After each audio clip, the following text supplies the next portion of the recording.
Namaste and welcome. I'd like to begin this talk with a ancient and contemporary tale, and it's about a king and his wife that were entering into old age, and they didn't have a child, so they were trying to attune to who's going to really take over the kingdom, who's going to rule. And they had a very wise counselor they were consulting with, and the wise counselor, who was also a very egalitarian-minded person, said, let's just open it to all. We'll just do interviews and see really who's the best person. And this is kind of like a contemporary nonprofit. They're going to just invite everybody to the kingdom and do interviews. And so what they did was they were going to have interviews in the royal chambers, but in order for it to be really fair, they wanted first for each person to be able to present themselves without, an unfair advantage. So they opened up the chambers and the royal closets, and people had a choice of whatever they wanted to wear. And they had a banquet available, so those that were waiting for their interview would be able to eat well. And they had music and entertainment and fancy soaps, and it was a very, very gracious kind of invitation for all.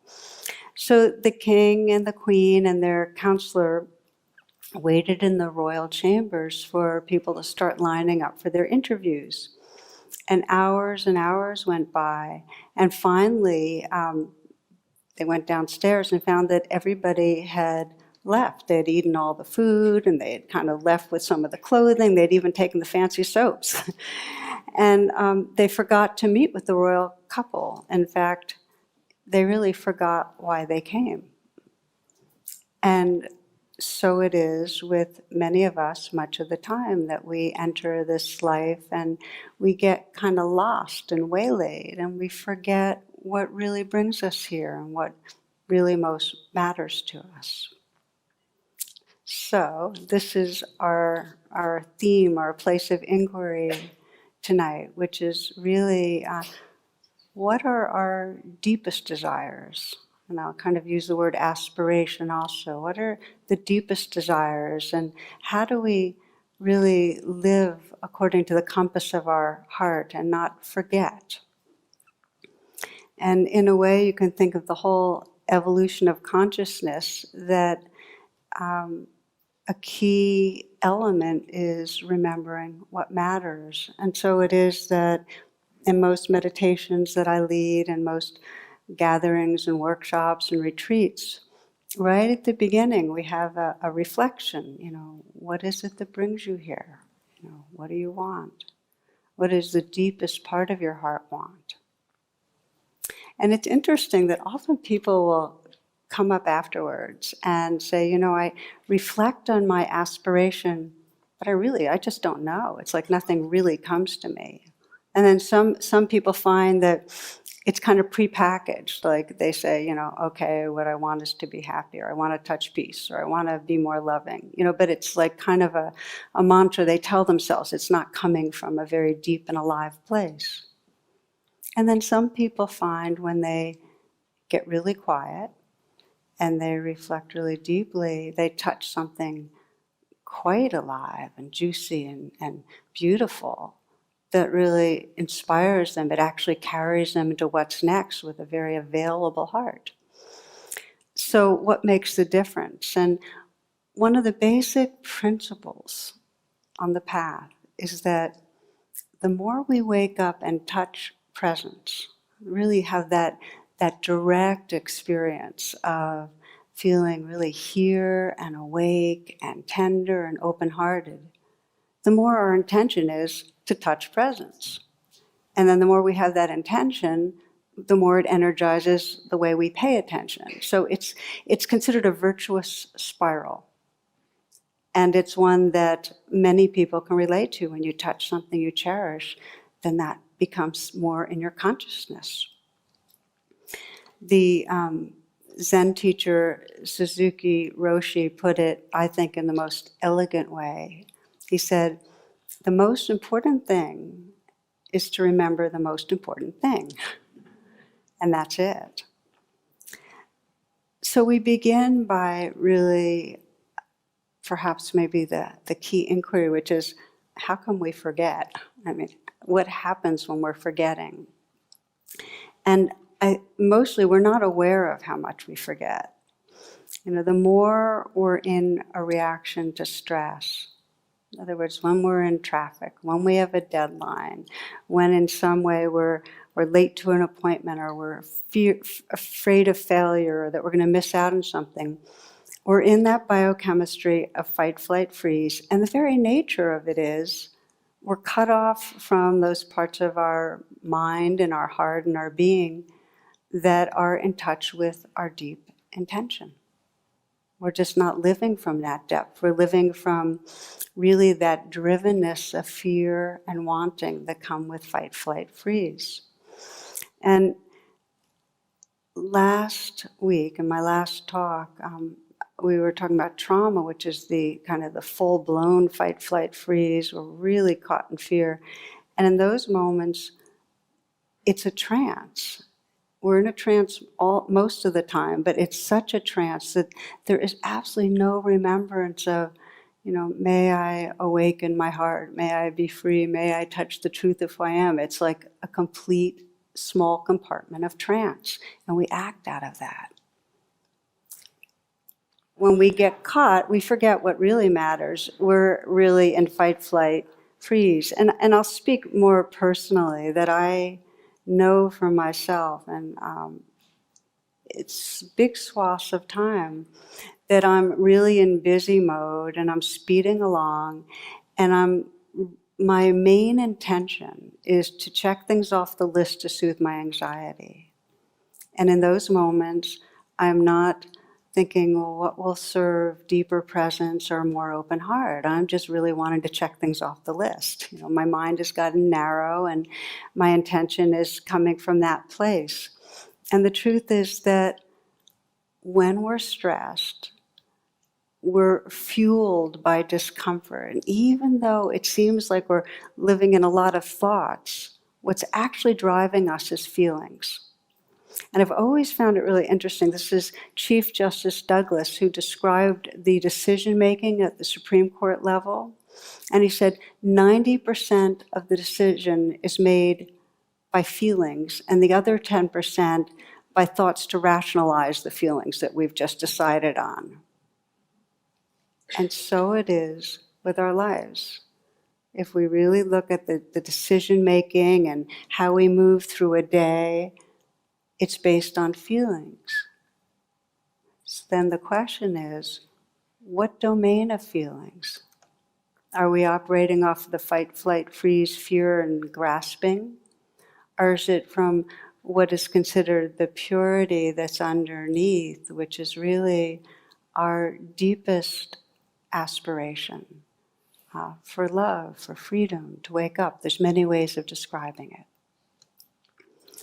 So I would like to just invite a pause here and say, just to check out today, just what was today like for you? And you might just close your eyes for a moment.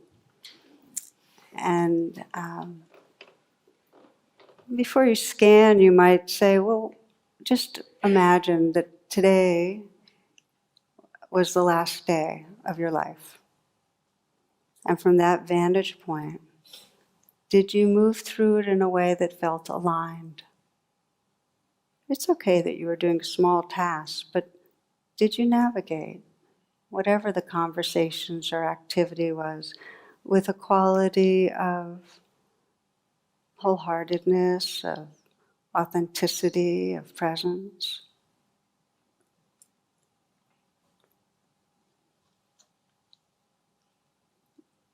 And if you're finding, no, it wasn't aligned, what was going on?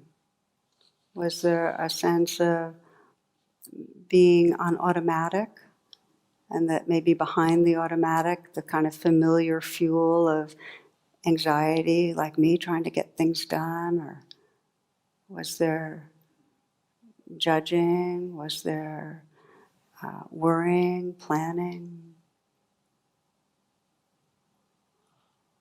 Were you craving or wanting something and chasing after it?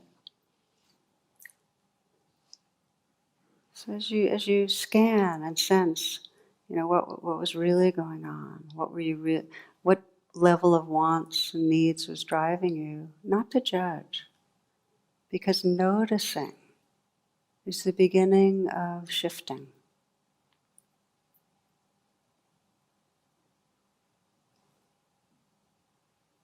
You might think of it in a developmental ways where you're being driven by egoic intention, which is very familiar, very habitual. Or was there some sense from the depth of a kind of true heart intention or aspiration?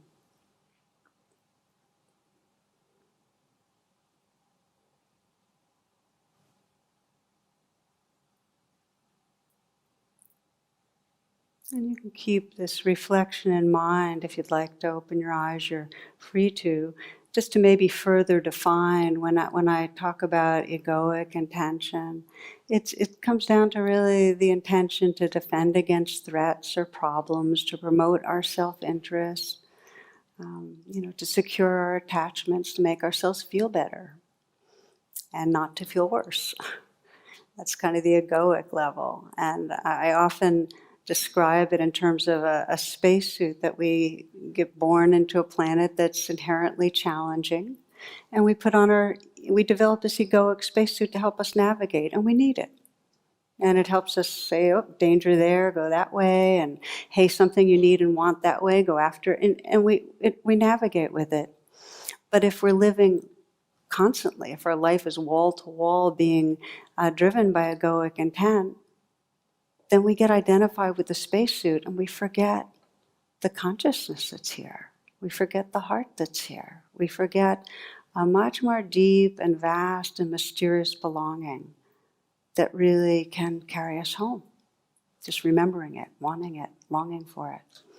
Which takes us to true aspiration. And true aspiration has a lot of expressions. So when I say, what is your true aspiration or true desires? It can take different shapes in different moments. Sometimes it can be, I aspire to feel love. I want to love without holding back, And sometimes it's for truth. I really want to know truth, just reality. What is reality?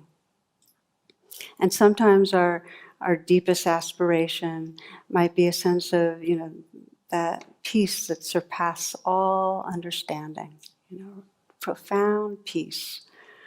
Just all these different expressions. Sometimes it's for creativity, to live in a really authentic, creative way. Each of these there's a common denominator. And this is, I'm going to kind of give a kind of definition for true aspiration or true desire, which is our true aspiration is always in some way to manifest fully who we are. It's what's already and always here that we want to manifest, unfold it, live it. It's not for something outside ourselves or down the road. In fact, the only place that you can actually experience a true desire is in the moment. It can only be felt right here. So some of the criteria, the signs of true desire, when you've arrived at your true desire or true aspiration, it's about really manifesting your potential in some way. It's about a quality of presence that can experience it in a living way. And you'll feel a kind of sincerity.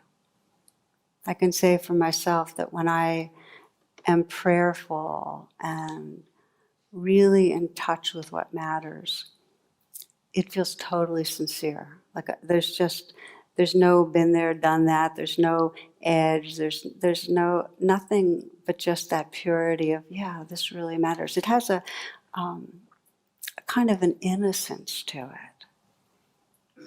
And for me, when I'm really kind of in that, and there's a sense that something's calling me home, that I just want to relax back and rest in the awareness and love that's here, because that's home. I want to come home.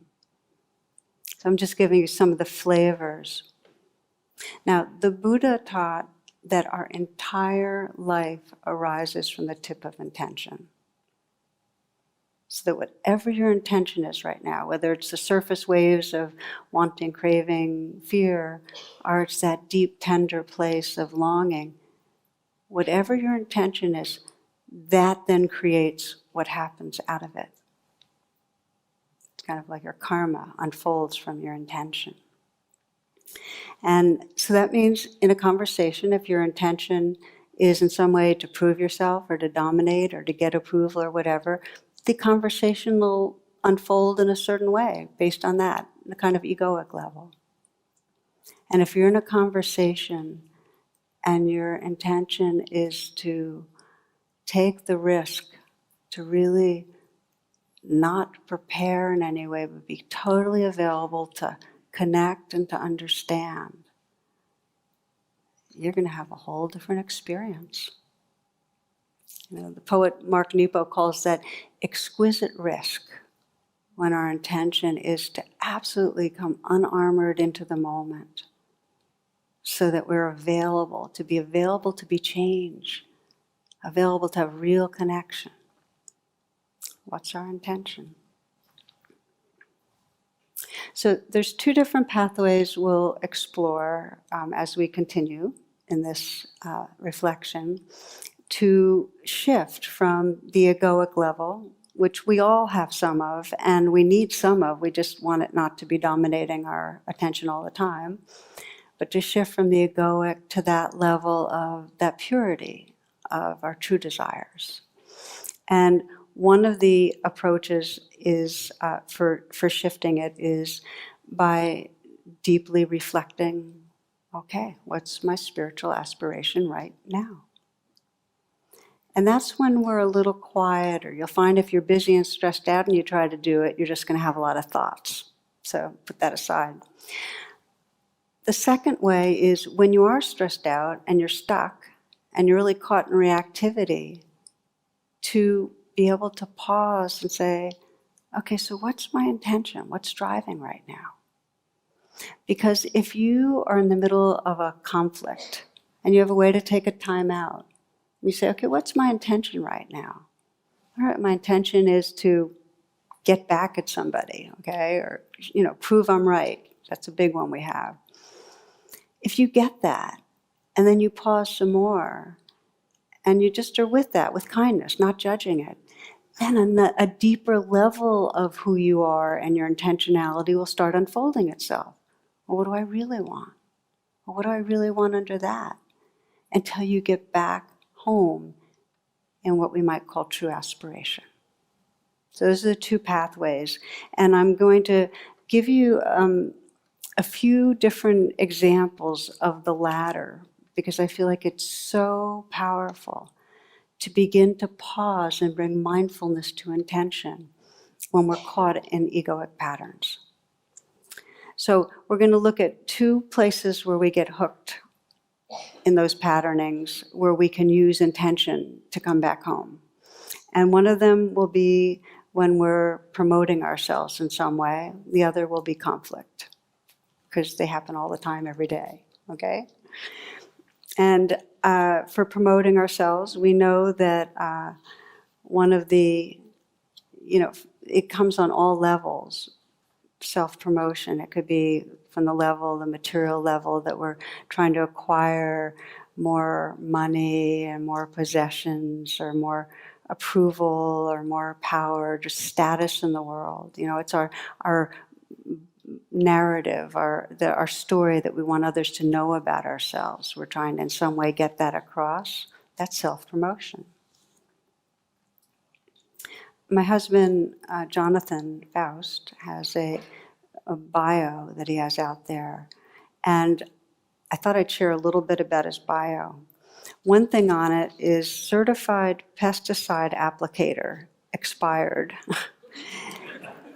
And the way his bio ends is Jonathan Faust, MA, CSA. And for years it was like that. And then a few years ago, somebody said, okay, I know what MA is. Well, what's CSA stand for? It stands for Cub Scouts of America. So that was his self-promotion. A big way that we try to promote is to win, to be the best in some way, one-upmanship. There's a story about some stores on a main street in a very small town that were like side by side by side, no space between them.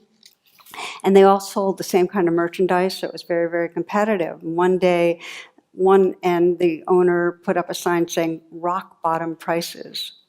And that prompted the competitive guy on the other end to say lowest prices in town. So the guy in the middle is going, okay, how am I going to deal with these aggressive maneuvers? Then he gets a really bright idea, and he put his sign up and it said, "main entrance." Enter here. So we get very slick in the ways we try to pull it off. One of the biggest domains for self-promotion is promoting our own, our own comfort, our sense of pleasure, kind of grasping after more satisfaction and more pleasure, and instead of the deeper, longer-term gratification that comes from our deeper desires. Again, a story to illustrate is of a woman who goes to her priest one day and says, "Father, I have a problem. I have 2 female parrots, but they only know how to say one thing." And so the priest inquires, "Well, what is that?" And she says, "Well," and she's embarrassed, but she said, "Well, they say, 'Hi, we're prostitutes. Do you want to have some fun?'" And so the priest is really upset. He goes, "That's obscene." And then he gets a brilliant idea. He goes, "I might have a solution. I have 2 parrots myself, and I've taught them to pray and read the Bible. And my sense is that my parrots can teach your parrots to praise and worship and stop saying that phrase in no time." So the woman's really enthusiastic. She goes, "Great, I'll bring them over." So the next day she goes to the priest's house with her parrots, and he ushers her in, and she sees his 2 male parrots, and sure enough, they're holding the rosary beads and they're praying. So she's impressed, and she placed her parrots with them. And after a few minutes, the female parrots cry out in unison, "Hi, we're prostitutes. You want to have some fun?" And there's a stunned silence. And finally, one male parrot looks over at the other and says, "Put the beads away, Francis. Our prayers have been answered."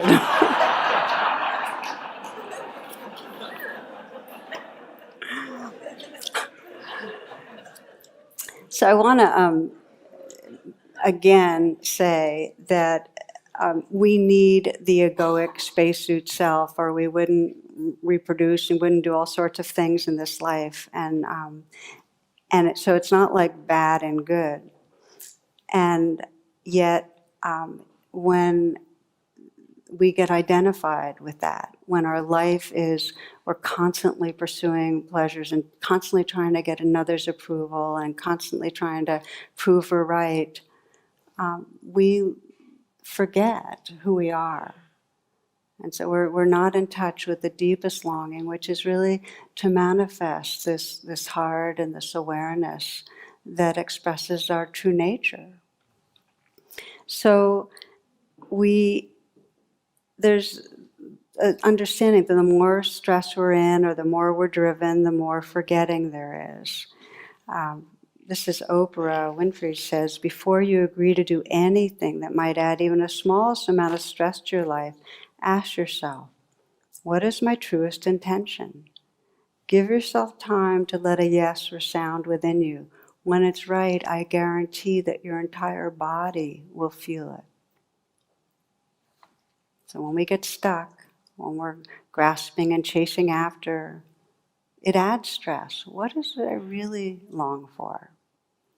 Now, 100 years earlier, approximately, Dage Lawrence put it this way. He said, "Men are not free doing just what they want. Men are only free when they're doing what the deepest self wants." And there's getting down to the deepest self. It takes some digging. Okay? So when we're stuck, how do we get down to that deepest self, our deepest longing?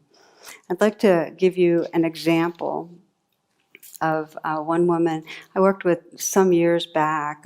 She both came to classes, and also we did some sessions together.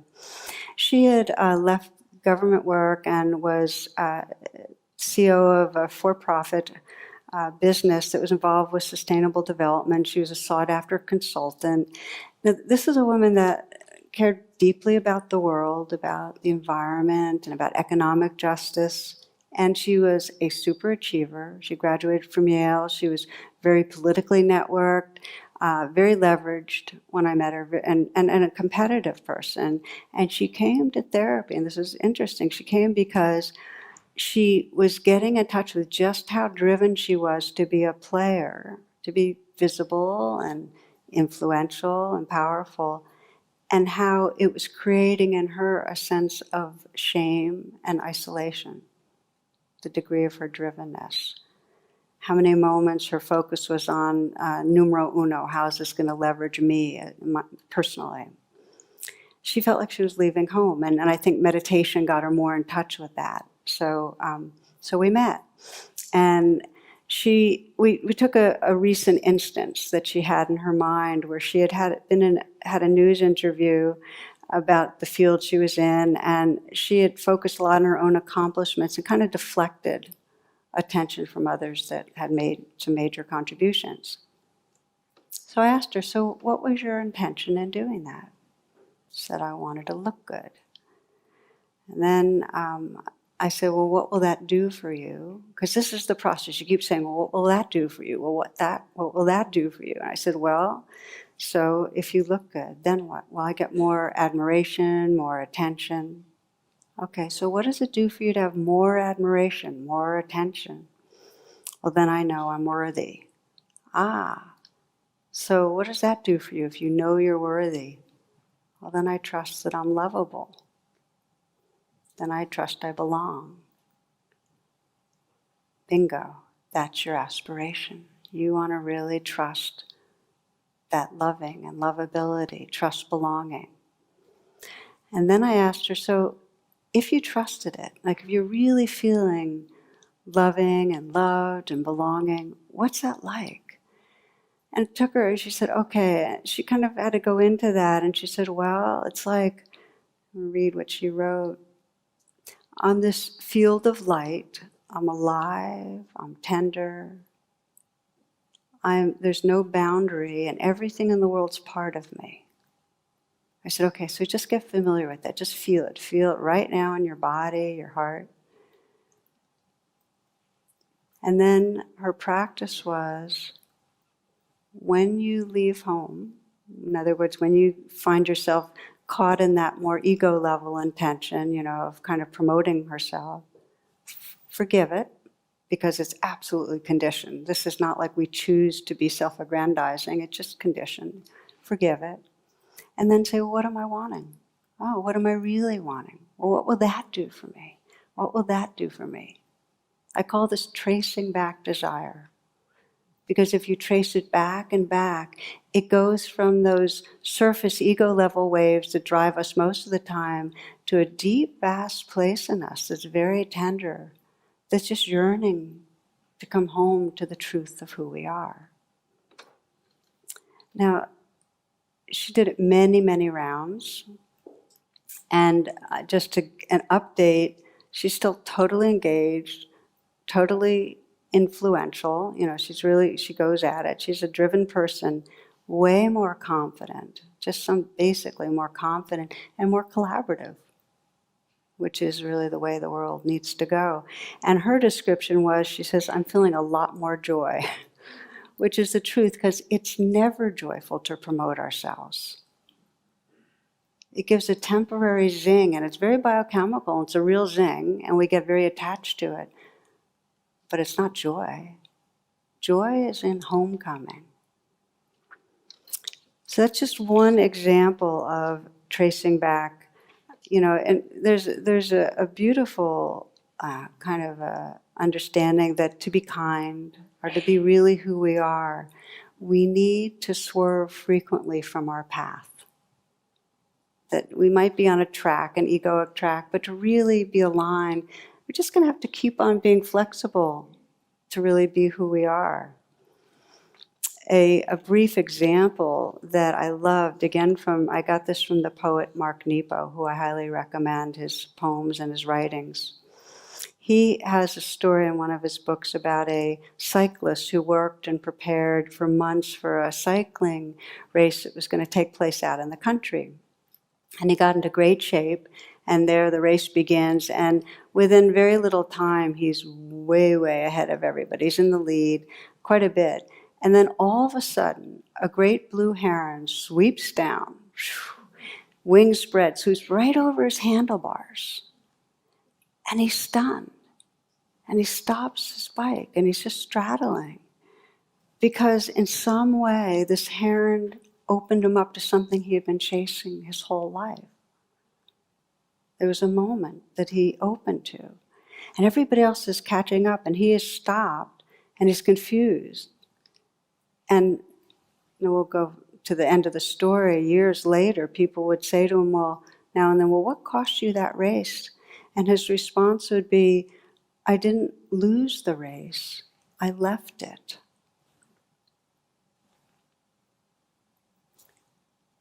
In that moment, that deep intention to be available, that sense of exquisite risk, oh, whatever the goal I thought it was, do we have this flexibility to have something deeper carry us, open us, stop us, make us available?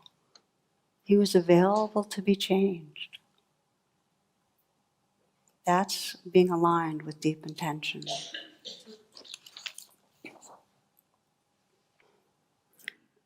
Thus far, I've been talking really on an individual level, but we can also look at parallel the intentions that drive a society. And a society that's based on egoic level intentions is going to be, in terms of, we're talking about self-promotion and feeding ourselves, is going to be there'll be ever increasing consumption, addiction.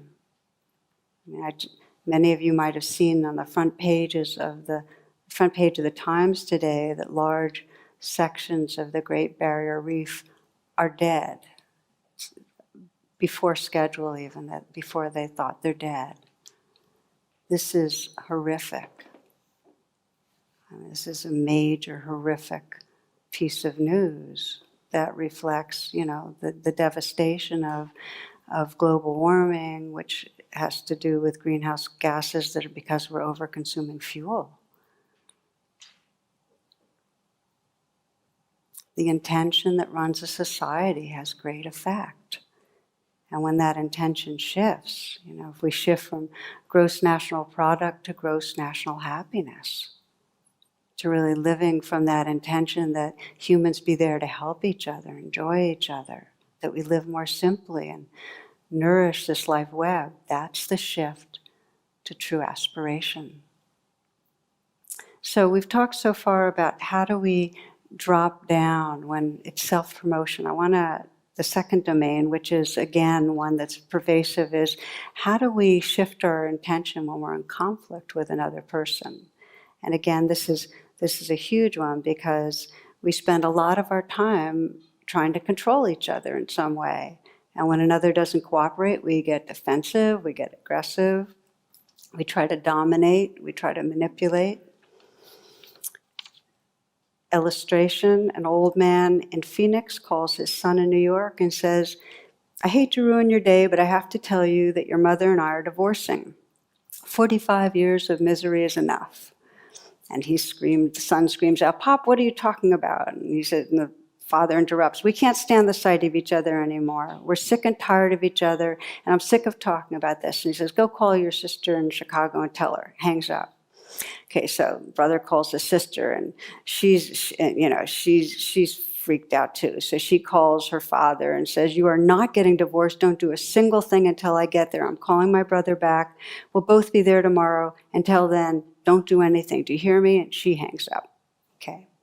Old man hangs up his phone. He turns to his wife. Okay, he says, they're coming for Thanksgiving and they're paying their own way.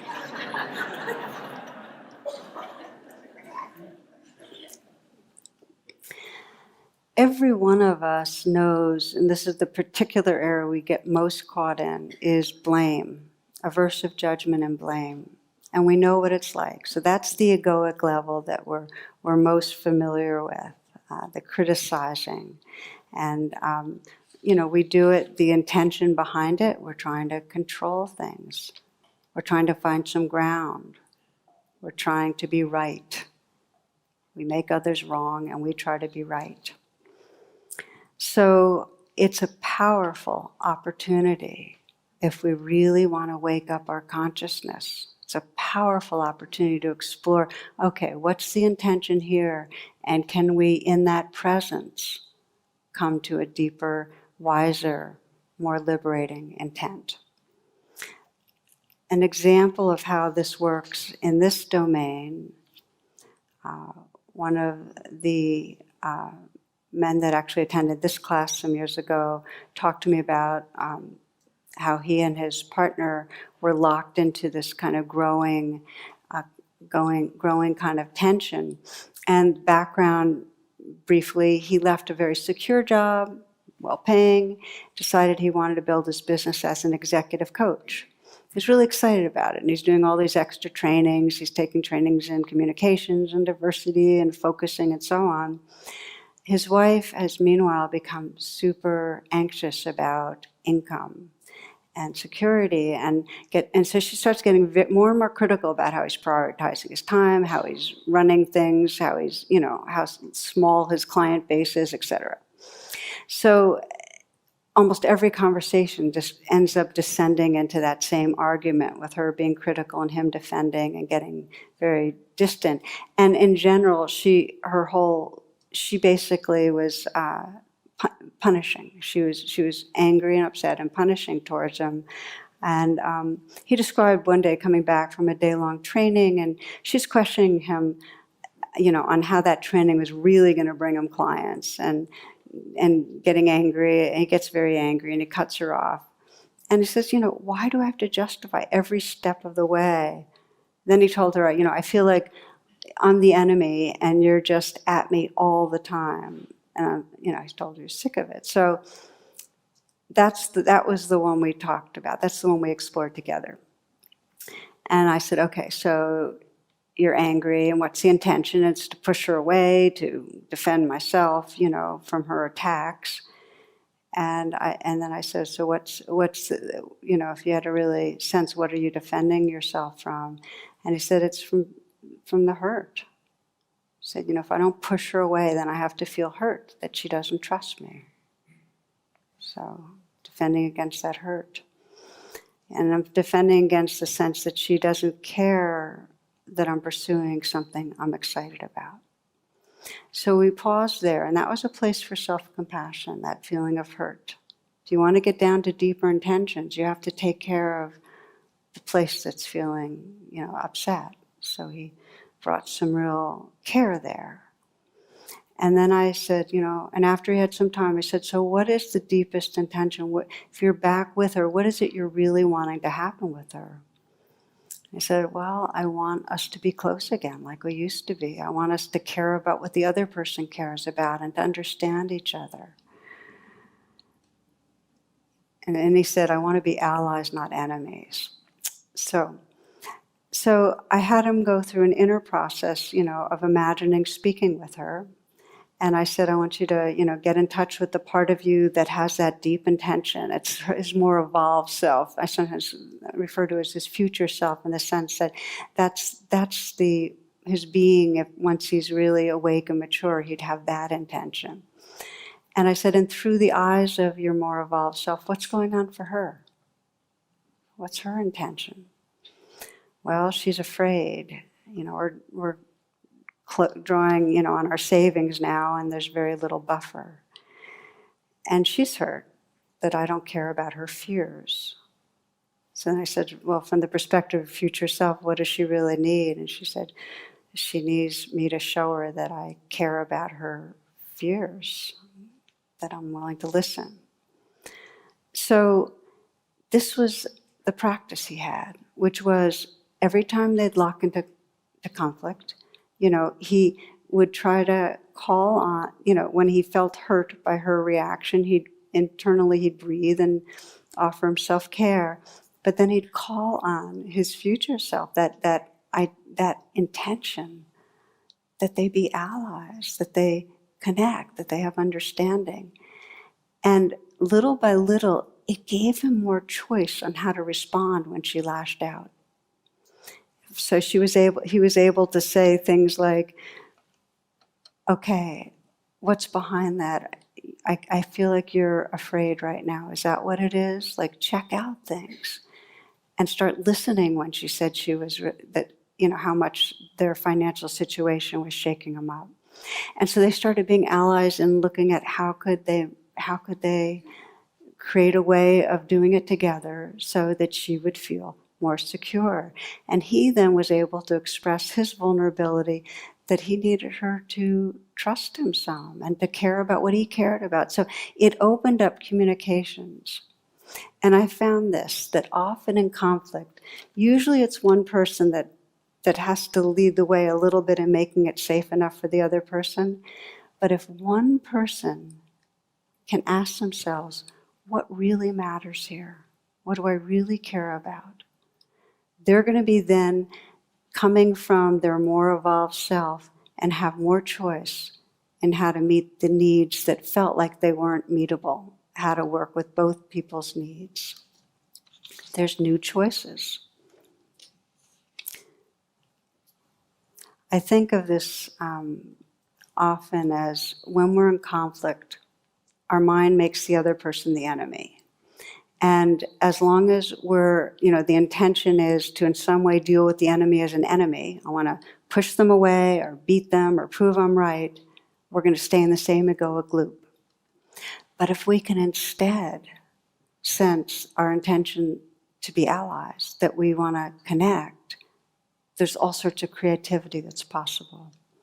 And I love, there's a very, very well-known quote from Lincoln, I do not destroy my enemies when I make them my friends. Do I not destroy my enemies when I make them my friends?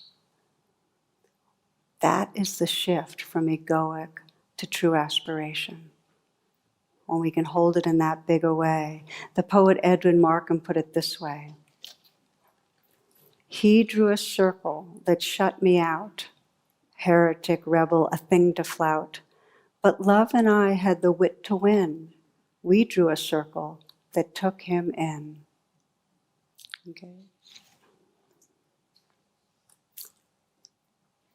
Talking again on the individual level, but the exact parallel with our larger society. If the intention is to, others are the enemy, and the intention is to defend against the enemy, build walls against the enemy, attack an enemy, then it's going to keep us in the same cycles of violence. If the intention is to be allies, to collaborate, to be friends, then we get to move towards peace. So let's pause here. Let's take a moment. I invite you to check into where there might be a relationship that could use your deepened attention and presence. Just do a little bit of practice right here on the spot.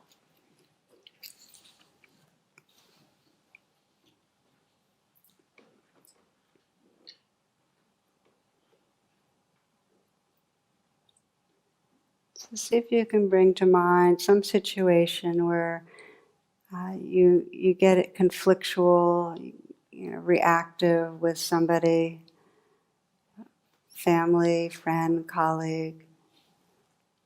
This isn't not a major hostility, but where you get into a pattern where you know that you're reacting from your ego and they're reacting from theirs.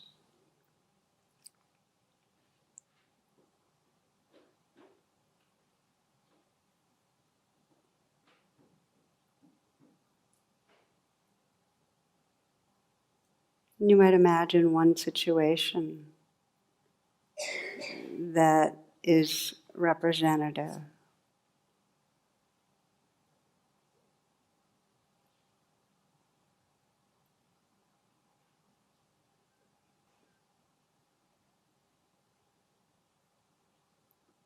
Imagine a situation where you're kind of stuck in the defenses or the aggression or whatever it is.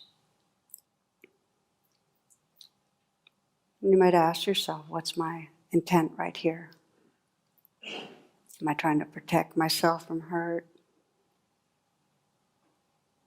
Am I trying to be right to improve my position, to get something I want? Am I trying to get back?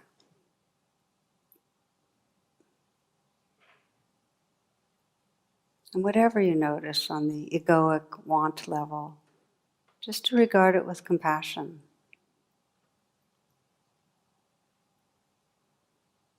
You might think of it like you're the ocean. It's just waves. It's a pattern of waves that's developed. Just compassionate towards it. In fact, the more you're kind towards that ego level, the more you'll be able to drop into something deeper. So you might sense what happens if you really are kind towards whatever's going on inside you.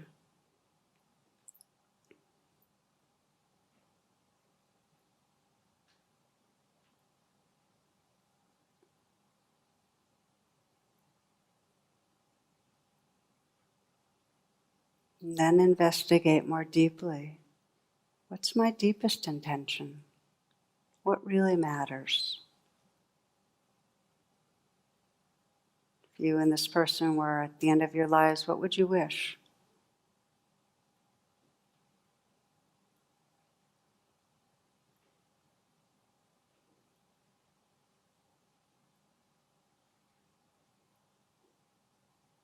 See if you can let your deepest aspiration fill you.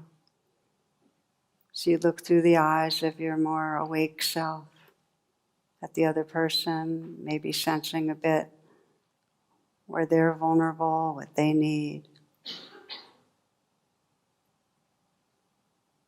And you might notice if there's more of a sense of possibilities, choices that open up when you're remembering your deepest intention.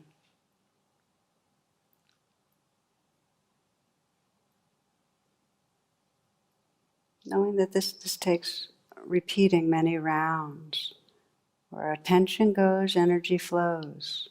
So you might imagine over and over that you could be pausing with this person or with children, parents, partner, friends. Noticing what the intention is in the moment with kindness. But then saying, well, what really matters here?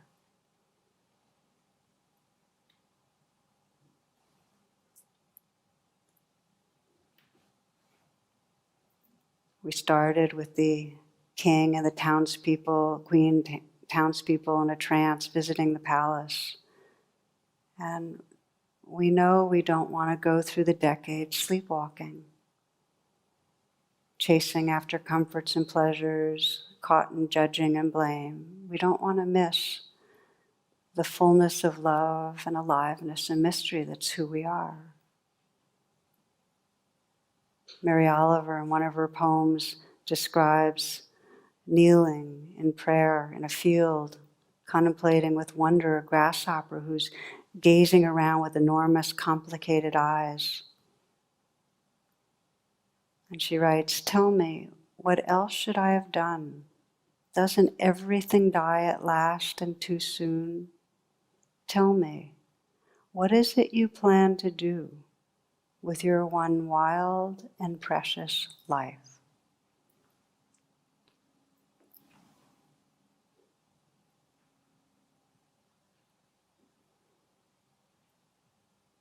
As a final closing reflection, just continuing with your eyes closed.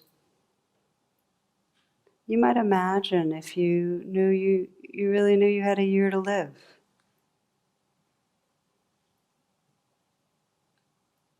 And what's your sense of how you'd live that year? How would the compass of your heart guide you? What would matter?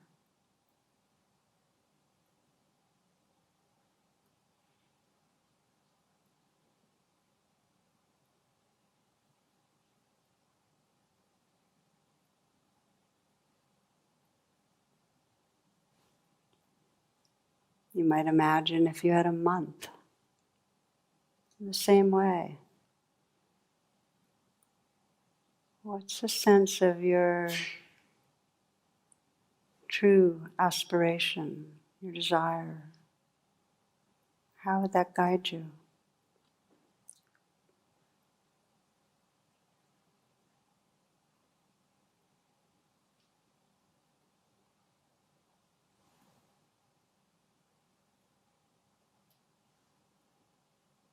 You might imagine if you had a day, what matters? What really matters?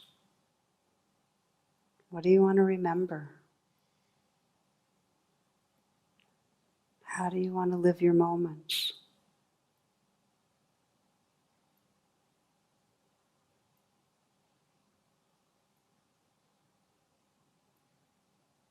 And then the last few minutes,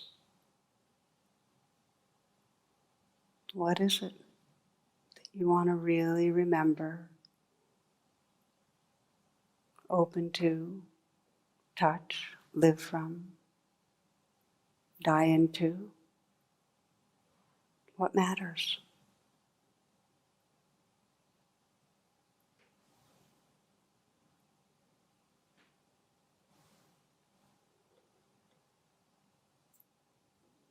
May all beings open to the purest longing of their hearts. May the compass of the heart guide us to ever increasing kindness and creativity, aliveness. May we be carried into boundless belonging, into vast love and awareness. Namaste and thank you.